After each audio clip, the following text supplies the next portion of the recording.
ভারতীয় দর্শনের যতটা ক্রমবিকাশ হয়েছে, আমরা দেখতে পেয়েছি যে ক্রমবিকাশ, এই ক্রমবিকাশে সবসময় আমরা দুটো বিপরীত ধারাকে আমরা লক্ষ্য করেছি। দুটো বিপরীত ধারায় কিন্তু ভারতীয় দার্শনিকদের যে চিন্তা ভাবনা, দুটো বিপরীত ধারায় বয়ে গেছে। এবং এই দুটো বিপরীত ধারা কি?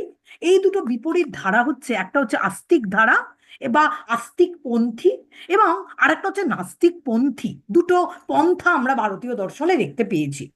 এইবার বহু প্রচলিত, তুমি যদি সাধারণ মানুষকে জিজ্ঞাসা করো, হ্যাঁ, যে কাকে আস্তিক বলা হয় এবং কাকে নাস্তিক বলা হয়, খুব সহজে সাধারণ মানুষরা এটা বলে দেবে যে প্রচলিত অর্থে যে যারা ঈশ্বরে বিশ্বাস করেন তারা হচ্ছে আস্তিক।